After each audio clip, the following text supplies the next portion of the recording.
announced an increase in the monthly allowance of personnel of the scheme from 559 cedis 40 pesos to 715 cedis 57 pesos effective January 2023. A statement issued by the Corporate Affairs Directorate of the scheme disclosed that government has given clearance for the increase in the allowance. The NSS allowance was last adjusted in January 2017 from 350 cedis to 559 Ghana cedis. The statement gave the assurance that all national service personnel who are currently in active service are entitled to arrears for the difference in the upward adjustment from January 2023 and would be paid accordingly. The letter also directed the Controller and Accountant General to give effect to the new levels of the personal allowance. The NSS therefore urges all personnel to exercise patience as the necessary administrative processes are being concluded to have all the arrears paid.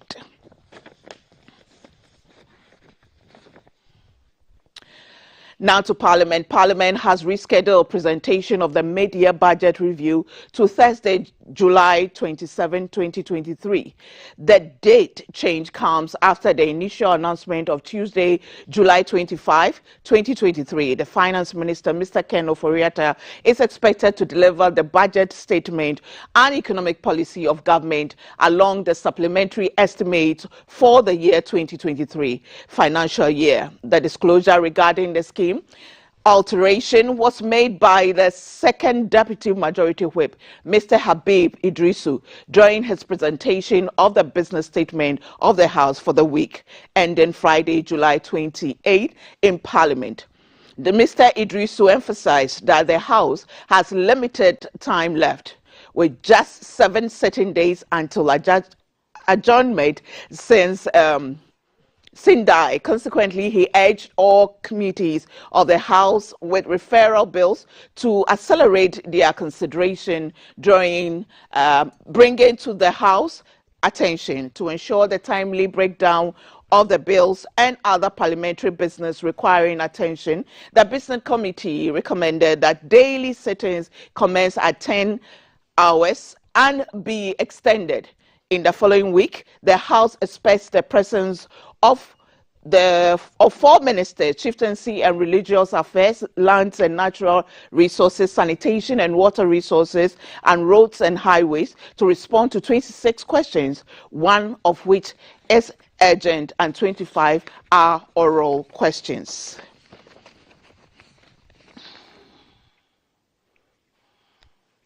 Residents of the North Dowenya electoral area have complained of the invasion of some strange biting insects in communities in the area. The residents say the insects bite and leave a blood stain at the spot, which when scratched becomes swollen.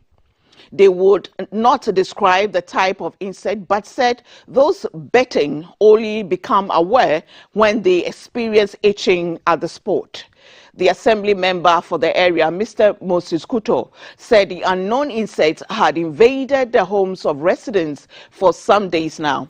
He said he had calls from some residents of Dowenya and Abbey, especially those in North Dowenya, who complained about the invasion of insects in their homes and surroundings. He advised residents to, in the interim, take good care of their bodies by wearing long sleeves and trousers to protect themselves from the bite. Meanwhile, the Ningo Prampram Environmental Officer, Madam Evelyn Nani, and Mrs. Gifty Ofori-Ansah, and the Ningo Prampram District Health Director have confirmed receiving complaints of the invasion of the strange biting insects in the area. They gave the assurance that the necessary investigation would be carried out in the community to find out the type of insects it is and how best to deal with the situation.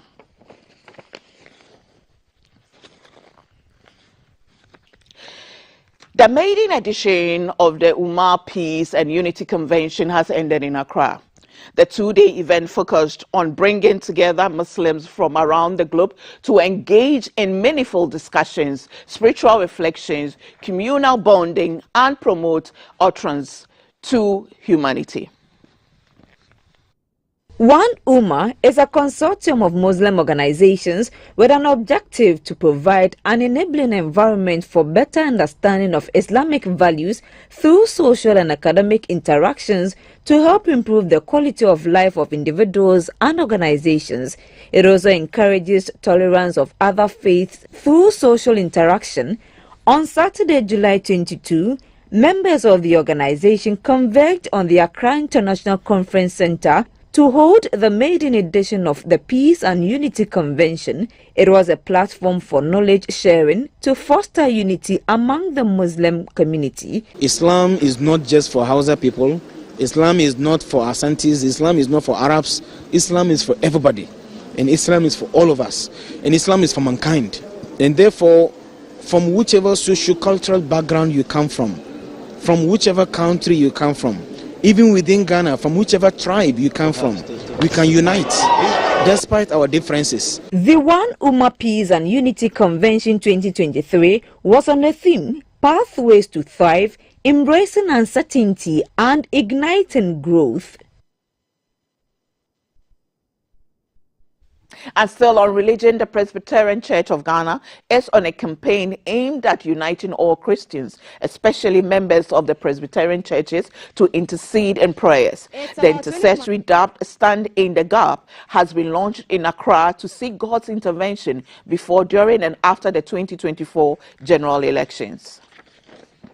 About 20 months away to the 2024 general elections, and once again, the Christian community is leading the way to seek the face of God before the crucial event. The Presbyterian Church of Ghana Hope Congregation in the Adenta municipality was the venue for the maiden Stand in the Gap Intercessory Prayer Conference. Believers cried out unto God to redeem the country from any unforeseen attack and conflicts before, during and after the 2024 general election. Intercessory prayers were also offered for God's mercies, healing, integrity and wise leadership for those in the helm of affairs in Ghana. The chairperson, Committee on Churches and Society for the Gap Presbytery, Reverend Eric Botre, explains the Stand in the Gap initiative. Peace is not for a particular color. Peace is for everybody. Our mind, our objective is to bring everybody on board. Let us live together in peace before and after the elections. We had plans to have a mega one, perhaps at the Independence Square or at the stadium, for us to bring all Presbyterians together, all Christians together, for us to lift up a prayer for the nation. The Stand in the Gap campaign will hold prayers every third Friday of the month across the various zones of the Presbyterian churches in Ghana. The second edition is scheduled for August 18, 2023 at Tema. Let their mouths be shut, shut, shut, shut, shut their mouth. Shut. And still in the news, 250 young girls from selected schools within the Ghana North municipality of the Greater Accra region have been educated on the need to develop interest in occupying leadership positions in future. The aim is to build a generation of selfless and disciplined women who would make positive impact in society. The Leading Ladies Network is a women's leadership development organization focused on mentoring young girls to make impact in society. More than 5,000 girls have benefited from the mentorship programs. The group says the target for this year is 1,000. At a day's mentorship program held for 250 girls from selected schools within the Ghana North municipality, mentees were schooled on topics including voting and leadership in public, suicide prevention, adopting the habit of saving, entrepreneurship and issues of courtesy. Founder of the Leading Ladies Network, Madam Iyawa Hansen-Kwao, said when young girls are exposed early to leadership opportunities, they aspire for such positions and work towards achieving it. Madam Hansen-Kwao also indicated that it was only when young girls and women are ambitious that they could become extraordinary people. I'm also encouraged by the fact that many of these girls, they're doing better in school. They're becoming leaders, rising into the ranks of student leadership, prefectships, becoming head girls, etc. Many of them are deciding to go ahead and apply for college. And I think these interventions, really are transformative. And so we are very encouraged as leading ladies. A facilitator of the Leading Ladies Network urged the mentees to take everything they had been taught and exposed to seriously, as that could guide them into making their dreams come true.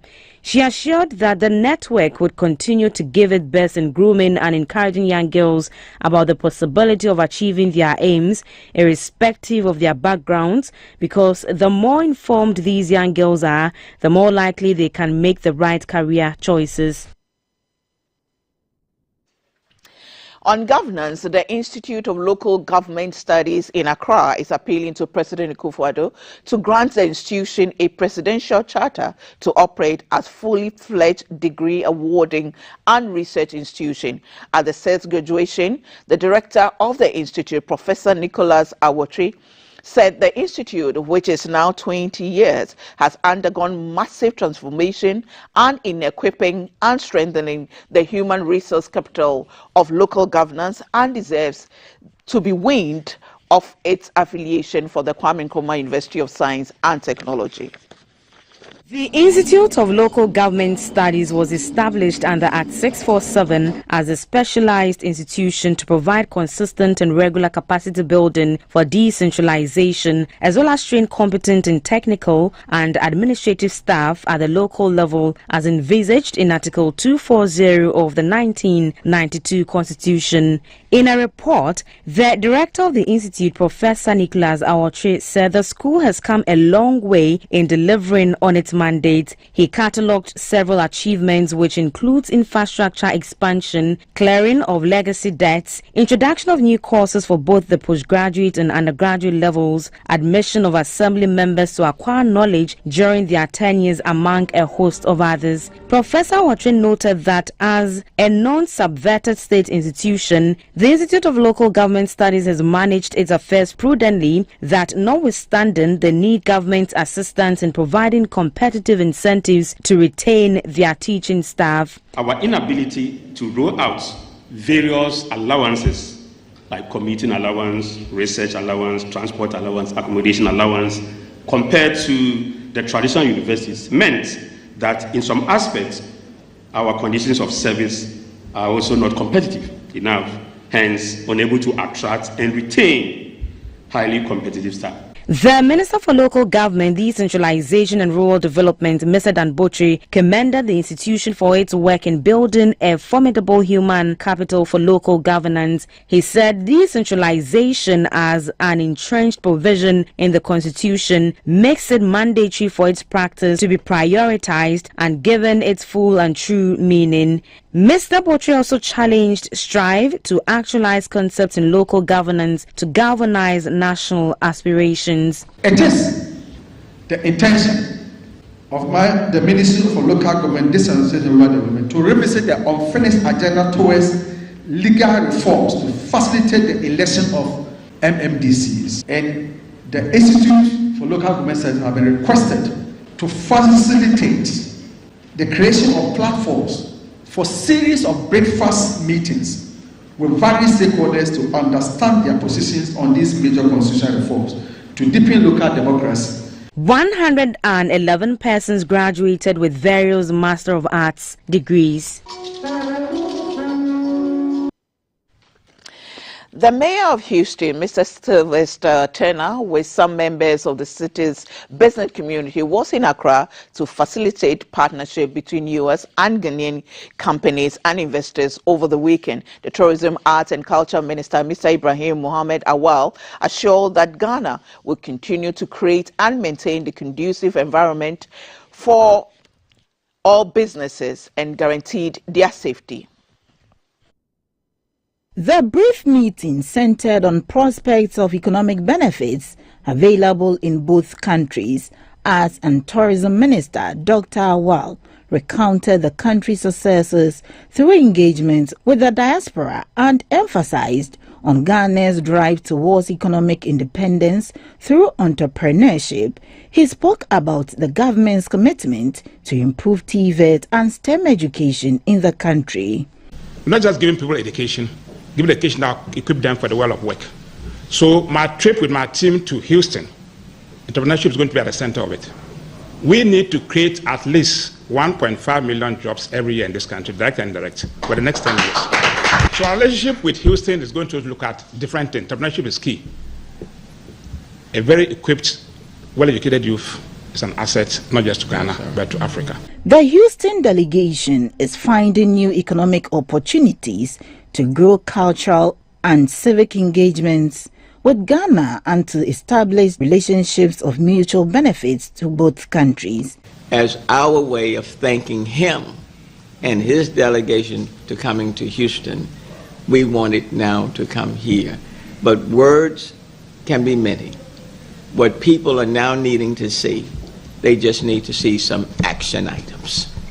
And that's what needs to happen now, to follow up. And we need, as I've said in other places where we've been, people need to see some success stories that will symbolize in substantive ways the relationship that we're talking about. The mayor of Houston, Mr. Sylvester Tenor, is leading a 3-country trade mission to West Africa, where he will visit Nigeria, Cote d'Ivoire and Ghana. The Monitoring and Surveillance Unit of the Post-Clearance Audit Custom Division of the Ghana Revenue Authority is trailing the activities of importers and exporters to block all loopholes at the various stages of clearance at the port. Over time, investigations have exposed the unlawful practice under which declaration and underpayment by some importers and exporters, short-changing the state of the needed revenue, has been realized. At the Kumasi in the Ashanti region, the Ghana Shippers Authority has sensitized importers, exporters and other industry players on the post-clearance unit process. Clearance audits is to identify errors, omissions, or irregularities in customs declarations, such as incorrect valuation, misclassification of goods, inaccurate determination of origin, or inconsistencies in quantities or weights. This process is carried out to ensure compliance with customs laws, regulations and procedures. The Ashanti, Bono East and Ahafo branch manager of the Ghana Shippers Authority, Mr. John Glover, entreated participants to propose innovative ways to improve on their operations. The head of monitoring and surveillance units of the Post-Clearance Audit Customs Division of the Ghana Revenue Authority, Mr. Evans Teye Agbozo, explained that the forum was to help shippers to gain in-depth knowledge of the post-clearance audits, which is mandated by law. The Chief Executive Officer of the Ghana Shippers Authority, Madam Benonita Bismarck, said the forum was in response to frequent complaints by importers on the financial challenges they face after undergoing the post-clearance audits conducted by the GRA. Participants at the forum were drawn from the Ashanti, Bono East and Ahafo regions. Now some international news. The military government in Mali has adopted a new constitution that enhances the powers of the president and the armed forces. It also creates a Senate and demotes French from an official to a working language. Mali has been ruled by a junta since 2020. The opposition movement has denounced the reforms, which the Electoral Commission says were backed by 97% of votes cast in last month's referendum. The official body said turnout was 38%. Critics fear these changes make it easier for generals to break their promise of handing power back to civilian leaders after a presidential election in February 2024. The new constitution means interim President Cole Simi Goita can now dictate government policy and has the power to dissolve parliament. A legal case to have the referendum results annulled because the vote was not held in all parts of Mali was rejected by the Constitutional Court. Numerous irregularities and violations of the law also meant the referendum result should be thrown out, according to Mali's opposition movement, made up of political parties and civil society organizations. There was huge and popular support for the military junta when it seized power after mass protests against them. The then President Ibrahim Boubacar Keïta 3 years ago, people were fed up with economic uncertainty, a disputed election, and chronic insecurity.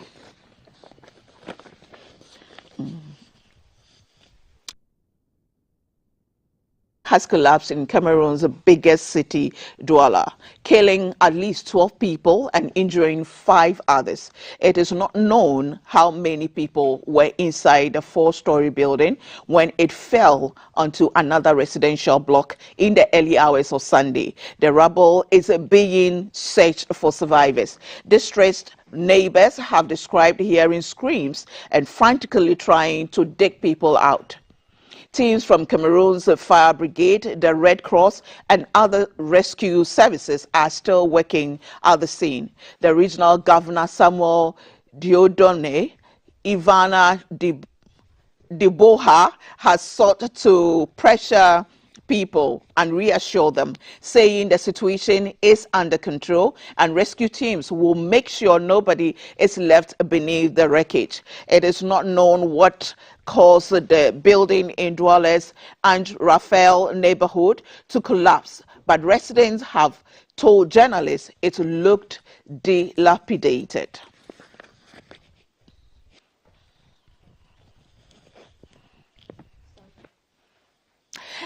And that's the news for you this morning. The weather report is next.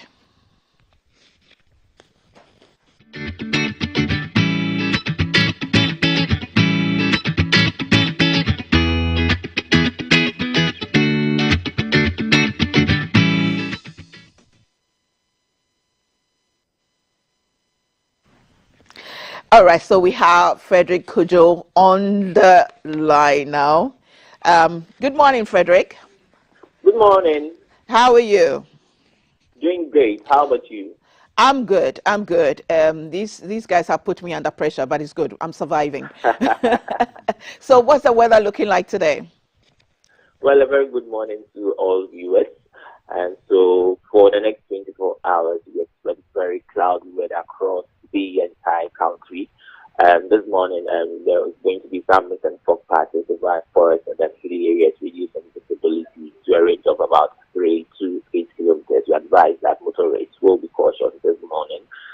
When we look at the Accra regional places along the coast, temperatures will be quite low this morning, about 22 degrees Celsius. We expect a rise to about 29, 30 degrees Celsius for the afternoon hours. Over the northern sector this morning, we have a rainstorm currently cracking over most places, so we expect some thunderstorms and then rainfall activities this morning through to the afternoon hours. Into tomorrow morning, more cloudiness will be seen over most places as well as some slight rain over the coastline. Is that the general overview of what is to be expected this week? Well, so when we look at the entire for this week, yes, more of cloudiness will be seen for most parts of the week. And then also we are anticipating some slight rain or drizzle, especially for areas along the coast into some few inland areas that is over the forest belt. But then over the northern sector, we expect more of thunderstorms and then rainfall activity for this week. All right, thank you very much, and you take care of yourself.